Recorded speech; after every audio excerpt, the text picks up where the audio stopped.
एक छोटे से पहाड़ी गांव में, जहां की हर सुबह धुंध की चादर में लिपटी होती थी, वहां रहने वाला हर कोई एक पुरानी कहानी से परिचित था। यह गांव के सबसे पुराने और वीरान मकान के बारे में है, जिसे लोग परछाई वाला घर कहते थे। गांव के लोग कहते थे कि घर में कुछ ऐसा है जो रात में जागता है। कहानी की शुरुआत होती है आर्या से, जो गांव की एक साहसी लड़की थी। आर्या ने हमेशा से इस रहस्यमयी घर के बारे में सुना था और उसकी जिज्ञासा उसे वहां खींच ले गई। एक दिन आर्या ने अपने दोस्तों अनिकेत और मीरा के साथ मिलकर इस घर के रहस्य को सुलझाने का निर्णय लिया। शाम का समय था जब तीनों दोस्त उस घर के पास पहुंचे। घर की दीवारें काई से ढकी हुई थीं, खिड़कियां टूटी हुई थीं और दरवाजे पर जंग लगी चेन लटकी हुई थी। आर्या ने जब दरवाजा खोला तो एक ठंडी हवा का झोंका उनके शरीर से टकराया। यह अब अपने असली रहस्य की ओर बढ़ रही थी। घर के अंदर घुसते ही उन्हें एक अजीब सी गंध महसूस हुई। घर के कोनों में मकड़ी के जाले थे और फर्श पर धूल की मोटी परत जमी हुई थी। अनिकेत ने मजाक में कहा, लगता है यहाँ बहुत दिनों से सफाई नहीं हुई, लेकिन मीरा ने उसकी बात पर ध्यान नहीं दिया।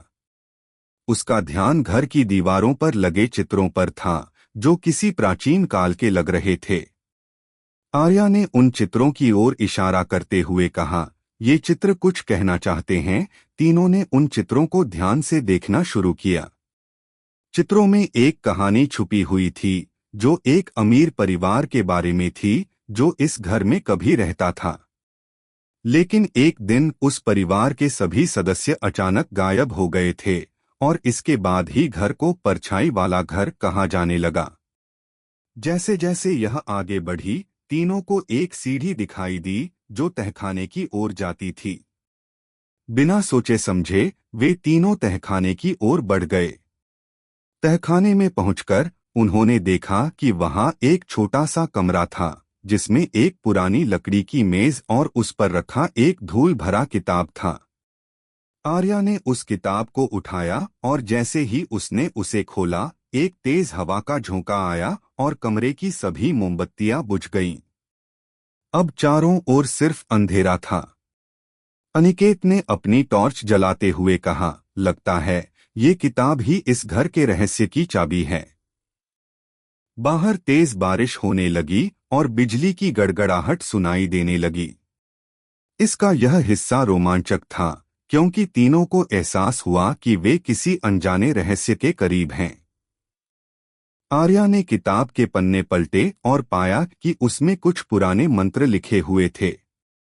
मीरा ने सुझाव दिया, हमें इन मंत्रों को पढ़कर देखना चाहिए, शायद हम कुछ समझ पाएं। आर्या ने सहमति व्यक्त की और मंत्र पढ़ने लगी। जैसे ही उसने मंत्र पढ़ना शुरू किया, कमरे में हल्की सी रोशनी फैल गई और दीवारों पर लगे चित्र जीवंत हो उठे। उन चित्रों में अब एक और कहानी नजर आने लगी। यह कहानी उस परिवार के बारे में थी जो कभी इस घर में रहता था। कहानी के अनुसार उस परिवार ने एक प्राचीन खजाना पाया था, लेकिन उसके साथ ही एक श्राप भी उनके जीवन में आ गया। उस श्राप के कारण ही वे अचानक गायब हो गए थे। आर्या और उसके दोस्तों ने समझा कि उन्हें इस श्राप को तोड़ने का तरीका खोजना होगा। इसमें रहस्य और गहराई आ गई थी। उन्होंने किताब में आगे पढ़ा और पाया कि श्राप को तोड़ने के लिए उन्हें घर के आंगन में स्थित एक पुराने कुएं में कुछ विशेष जड़ी बूटियां डालनी होंगी। तीनों ने मिलकर वो जड़ी बूटियां इकट्ठी की और बारिश के बीच घर के आंगन में पहुंचे। वे जानते थे कि यह उनका आखिरी मौका था। उन्होंने जड़ी बूटियां कुएं में डालीं और मंत्र पढ़ना शुरू किया। अचानक आसमान में बिजली चमकी और एक तेज आवाज के साथ सब कुछ शांत हो गया। जब सब कुछ शांत हुआ तो उन्होंने देखा कि घर की दीवारों से वह रहस्यमय परछाई गायब हो गई थी। अब घर में एक अजीब सी शांति थी। इसका अंत एक नए सवेरे के साथ हुआ, जहां आर्या, अनिकेत और मीरा ने गांव के लोगों को इस रहस्य के बारे में बताया। उन्होंने यह साबित कर दिया कि सच्ची दोस्ती और साहस से किसी भी रहस्य को सुलझाया जा सकता है। आर्या, अनिकेत और मीरा की साहसिक यात्रा के बाद परछाई वाला घर अब एक सामान्य मकान की तरह हो गया था। गांव के लोग अब उस घर के पास बिना किसी डर के जाते थे। लेकिन इसका रहस्य पूरी तरह सुलझा नहीं था। एक दिन आर्या को गांव की पुरानी लाइब्रेरी में एक और प्राचीन किताब मिली। किताब की हालत बहुत खराब थी, लेकिन उसमें कुछ ऐसी जानकारियां थीं जो उनके पिछले अनुभवों से जुड़ी थीं। किताब में एक रहस्यमय संकेत था जो उस खजाने की ओर इशारा कर रहा था जिसे उन्होंने पहले नहीं खोजा था। आर्या ने अनिकेत और मीरा को इस बारे में बताया। तीनों ने फिर से उस घर में जाने का फैसला किया ताकि वे इस नए रहस्य की तह तक पहुंच सकें। इसका दूसरा भाग अब शुरू हो रहा था। उस रात जब आसमान में चांदनी फैली हुई थी, तीनों दोस्त फिर से घर के अंदर दाखिल हुए। इस बार घर में एक अलग ही ऊर्जा थी, मानो वह उन्हें बुला रहा हो। वे धीरे धीरे घर के हर कोने को खोजने लगे। अचानक मीरा को दीवार पर एक खास निशान दिखा। उसने उसे छुआ और दीवार का एक हिस्सा खुल गया। उनके सामने एक गुप्त दरवाजा था। इसमें यह मोड़ बेहद रोमांचक था। दरवाजा खुलते ही उन्होंने सामने एक लंबी सुरंग देखी। सुरंग के अंदर अंधेरा था, लेकिन उन्होंने अपनी टॉर्च की रोशनी में आगे बढ़ने का फैसला किया। सुरंग के अंदर उन्होंने प्राचीन चित्र और शिलालेख देखे जो किसी पुराने सभ्यता की कहानी बता रहे थे। सुरंग के अंत में उन्हें एक बड़ा कमरा दिखा जिसमें एक विशाल पत्थर की मूर्ति थी। मूर्ति के हाथों में एक चमकती हुई वस्तु थी। आर्या ने ध्यान से देखा और पाया कि वह वही खजाना था जिसे वे खोज रहे थे। लेकिन मूर्ति पर एक चेतावनी भी लिखी थी जो कह रही थी कि खजाने को छूने से पहले उन्हें सत्य का सामना करना होगा। अनिकेत ने सुझाव दिया कि उन्हें मूर्ति के चारों ओर खुदाई करनी चाहिए। खुदाई करते हुए उन्हें कुछ और प्राचीन वस्त्र और शिलालेख मिले जो इस खजाने की सच्चाई बताते थे। उन शिलालेखों में लिखा था कि यह खजाना गांव की खुशहाली के लिए था, लेकिन इसे पाने के लिए उन्हें अपने स्वार्थ से ऊपर उठना होगा। इसमें अब एक नया मोड़ आया। आर्या ने खजाने को छूने से पहले अपने दोस्तों से सलाह ली। उन्होंने फैसला किया कि वे इस खजाने को गांव के कल्याण के लिए इस्तेमाल करेंगे। जैसे ही उन्होंने यह निर्णय लिया, मूर्ति के चारों ओर की रोशनी तेज हो गई और खजाने के चारों ओर एक सुनहरी आभा फैल गई। उन्होंने महसूस किया कि उनकी सच्चाई और साहस ने उस श्राप को तोड़ दिया था। गांव लौटने के बाद उन्होंने खजाने को गांव के विकास के लिए इस्तेमाल किया। उन्होंने स्कूल, अस्पताल और अन्य सुविधाएं बनवाईं, जिससे गांव के लोग बहुत खुश हुए। इसका दूसरा भाग दिखाता है कि कैसे सच्चाई, साहस और निस्वार्थता से किसी भी रहस्य को सुलझाया जा सकता है। आर्या, अनिकेत और मीरा ने साबित कर दिया कि सच्ची दोस्ती और ईमानदारी से बड़ी कोई ताकत नहीं होती। गांव में बदलाव की बयार चल रही थी। आर्या, अनिकेत और मीरा की मेहनत से गांव के लोग अब बेहतर जीवन जी रहे थे। स्कूल में बच्चों की संख्या बढ़ गई थी और स्वास्थ्य सुविधाएं भी बेहतर हो गई थीं। लेकिन इसका रहस्य पूरी तरह से समाप्त नहीं हुआ था। एक दिन जब आर्या अपने घर में आराम कर रही थी, उसे एक अजीब सपना आया। उसने देखा कि वह फिर से उसी प्राचीन सुरंग में है और एक रहस्यमय आवाज उसे बुला रही है। आवाज कह रही थी, सत्य का अंतिम चेहरा अभी अनकहा है। आर्या की नींद खुल गई और वह उलझन में थी। उसने समझा कि इस रहस्य का एक और पहलू है जिसे जानना जरूरी है। अगले दिन आर्या ने अनिकेत और मीरा को अपने सपने के बारे में बताया। उन्होंने मिलकर निर्णय लिया कि वे एक बार फिर उस पुराने घर में जाएंगे। इस बार वे ज्यादा सतर्क और तैयार थे। घर में दाखिल होने के बाद उन्होंने सुरंग का फिर से निरीक्षण किया।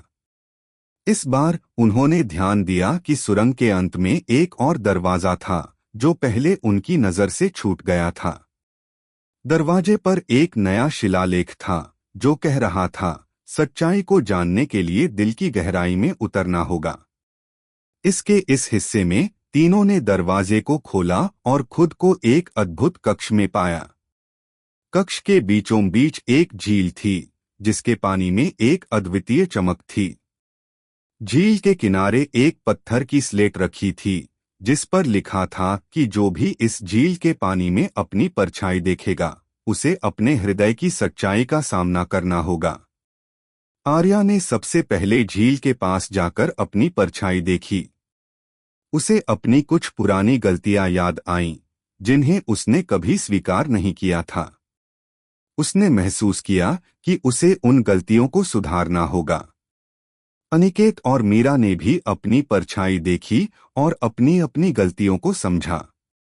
यह इस मोड़ पर एक गहरी सीख देती है कि सच्चाई का सामना करना और अपनी गलतियों को स्वीकारना ही असली बहादुरी है। तीनों दोस्तों ने एक दूसरे से अपने दिल की बातें साझा की और एक दूसरे की गलतियों को माफ किया। झील के पानी में उनकी परछाई जैसे ही साफ हुई, कक्ष की दीवारों पर नए शिलालेख उभर आए। इन शिलालेखों में गांव के भविष्य के बारे में भविष्यवाणी लिखी थी। भविष्यवाणी कह रही थी कि अगर गांव के लोग सच्चाई और ईमानदारी के रास्ते पर चलेंगे तो गांव हमेशा खुशहाल रहेगा।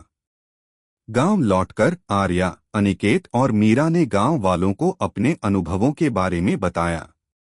उन्होंने गांव के लोगों को सिखाया कि सच्चाई और ईमानदारी से बढ़कर कुछ नहीं है।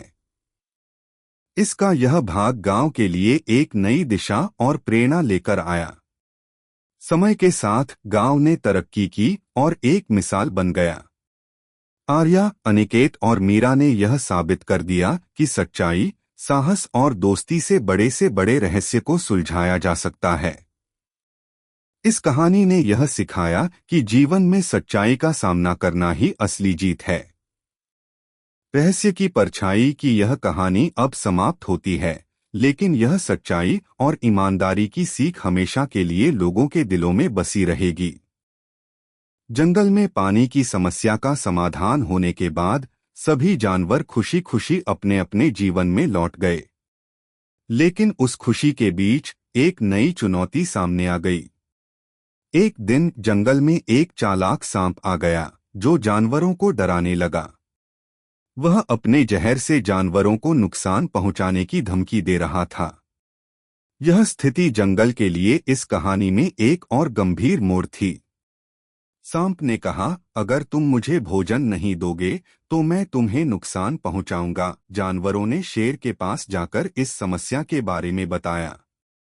शेर ने कहा, हमें इस सांप का सामना एकजुट होकर करना होगा। यह इस कहानी का वह महत्वपूर्ण मोड़ था जहां सभी जानवरों को एकजुट होकर काम करना था। शेर ने सभी जानवरों को इकट्ठा किया और कहा, हमें इस सांप की चालाकी का सामना करना होगा।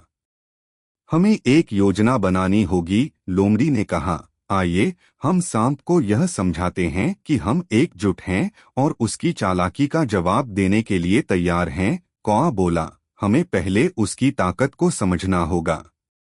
सभी जानवरों ने मिलकर एक योजना बनाई।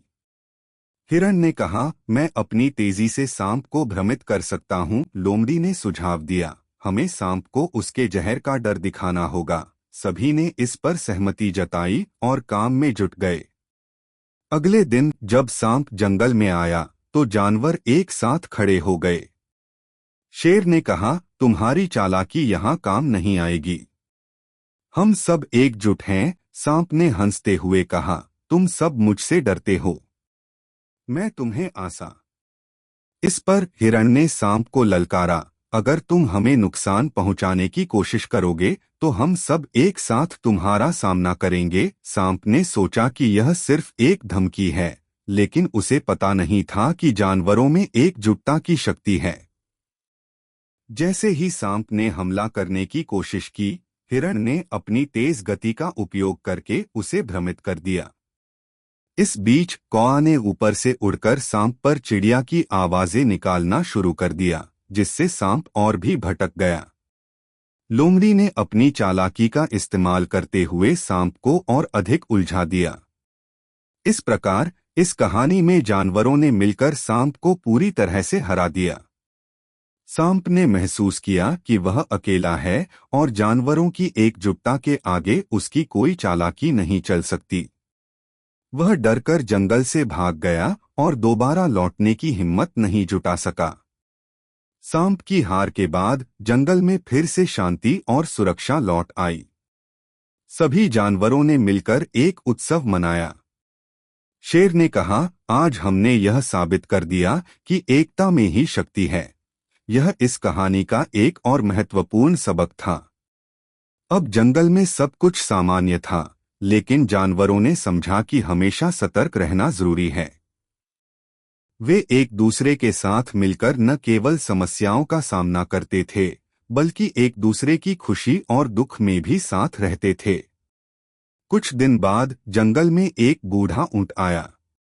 वह थका हुआ और प्यासा था। जानवरों ने उसे देखकर कहा, आइए, हम आपको पानी देते हैं।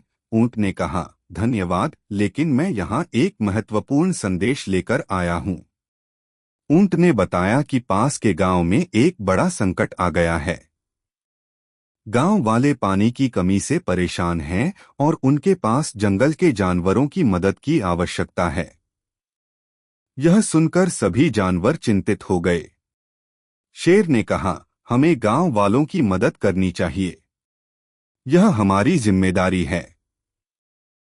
शेर ने कहा, हम सब मिलकर गांव वालों को मदद करेंगे। हमें उन्हें दिखाना होगा कि हम एकजुट हैं और उनकी मदद करने के लिए तैयार हैं। सभी जानवरों ने सहमति जताई और योजना बनाने लगे। हिरण ने कहा, मैं गांव जाकर उनकी समस्या समझूंगा। कौआ ने कहा, मैं ऊंचाई से देखूंगा कि गांव में क्या हो रहा है। लोमड़ी ने कहा, मैं गांव वालों से बात करके उनकी आवश्यकताएं समझूंगी। अगले दिन सभी जानवर गांव की ओर रवाना हुए। गांव पहुंचकर उन्होंने देखा कि लोग बहुत चिंतित और निराश थे। शेर ने गांव वालों से कहा, हम यहां आपकी मदद करने आए हैं। हमें बताएं कि हम कैसे मदद कर सकते हैं। गांव के मुखिया ने कहा, हमारे तालाब सूख गए हैं और हमें पानी की बहुत आवश्यकता है। यह सुनकर जानवरों ने तुरंत योजना बनाई। शेर ने कहा, हम जंगल से पानी लाने का प्रयास करेंगे। जानवरों ने मिलकर गांव वालों के साथ पानी लाने का काम शुरू किया। हिरण और लोमड़ी ने गांव वालों की मदद की और शेर ने अपने बल का उपयोग किया। कौआ ने ऊपर से पानी के रास्तों का निरीक्षण किया। धीरे धीरे जानवरों ने गांव में पानी पहुंचाना शुरू कर दिया। गांव वाले बहुत खुश हुए और जानवरों का धन्यवाद किया। इस कहानी ने इस बार यह दिखाया कि जब हम एकजुट होकर काम करते हैं तो हम किसी भी समस्या का समाधान कर सकते हैं। गांव में पानी वापस आने के बाद गांव वाले जानवरों के प्रति आभारी हो गए। उन्होंने एक बड़ा उत्सव मनाया और जानवरों को सम्मानित किया। शेर ने गांव वालों से कहा, हम सब एक परिवार हैं। जब हम एक दूसरे की मदद करते हैं तो हम मजबूत बनते हैं। इस प्रकार इस कहानी ने जीवन में एकता और सहयोग के महत्व को एक बार फिर से उजागर किया। जानवरों ने सीखा कि जब वे मिलकर काम करते हैं तो वे न केवल अपने लिए बल्कि दूसरों के लिए भी एक सकारात्मक बदलाव ला सकते हैं। इस अनुभव ने सभी जानवरों को एक नया सबक दिया, सच्ची शक्ति एकता में है। और इस तरह हमेशा के लिए उनके दिलों में बसी रही, जो उन्हें आगे बढ़ने के लिए प्रेरित करती रही। इस प्रकार इस कहानी ने हमें यह सिखाया कि जीवन में हर समस्या का सामना करने के लिए एकता, सहयोग और समझदारी का होना आवश्यक है। यह कहानी न केवल मनोरंजक है, बल्कि जीवन में महत्वपूर्ण शिक्षाएं भी देती है। जब हम मिलकर काम करते हैं तो हम किसी भी चुनौती का सामना कर सकते हैं और सफलता प्राप्त कर सकते हैं। इस कहानी में हर एक जानवर ने अपनी बुद्धिमानी और साहस का प्रदर्शन किया और यह साबित किया कि जब हम एकजुट होते हैं तो हम किसी भी कठिनाई को पार कर सकते हैं।